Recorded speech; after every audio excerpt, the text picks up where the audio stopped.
Deputy speaker Raghurama Raju తీవ్రంగా గాయపడ్డారు.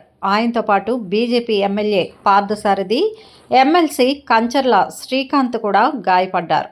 Assembly budget సమావేశాల సందర్భంగా నిర్వహిస్తున్న లెజిస్లేచర్ గేమ్స్లో ప్రమాదవశాత్తు ఈ ముగ్గురు గాయాల బారిన పడ్డారు.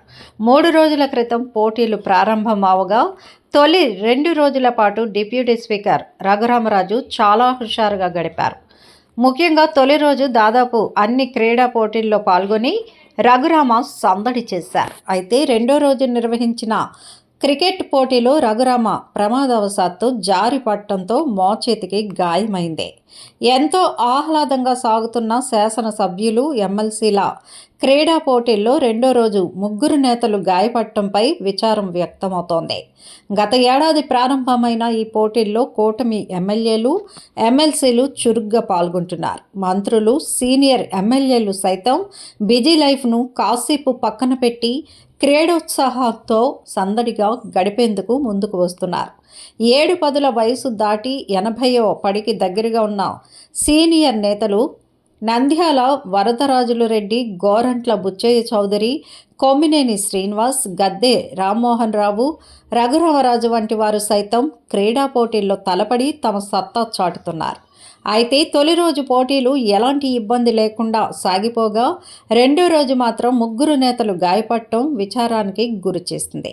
డిప్యూటీ స్పీకర్ రఘురామరాజు క్రికెట్ ఆడుతూ రన్అట్ నుంచి తప్పించుకునే ప్రయత్నంలో రన్ చేస్తూ అదుపు తప్పి కింద పడిపోయారు. శరీర భారం అంతా ఎడమ భుజంపై పట్టడంతో ఆయన చేతి మణికట్టు వద్ద గాయాలయ్యాయి. దాంతో వెంటనే సహాయ సిబ్బంది మణిపాల్ ఆసుపత్రికి తరలించి ప్రాథమిక చికిత్స చేయించారు. అదేవిధంగా భుజం, చేతి బొటనవేలికి కూడా గాయమైందని తెలుస్తోంది. దాంతో మెరుగైన చికిత్స కోసం ఆయన హైదరాబాద్కి వెళ్లారు. ఇక కబడ్డీ పోటీల్లో ఎమ్మెల్యే పార్థసారథి, ఎమ్మెల్సీ కంచర్ల శ్రీకాంత్ గాయపడ్డారు. పార్థసారథికి పాదం భాగంలో, శ్రీకాంత్కు భుజం వద్ద కాలర్ బోన్ ఫ్రాక్చర్ అయ్యాయి. ఎమ్మెల్సీ శ్రీకాంత్ భుజానికి కట్టు వేశారు.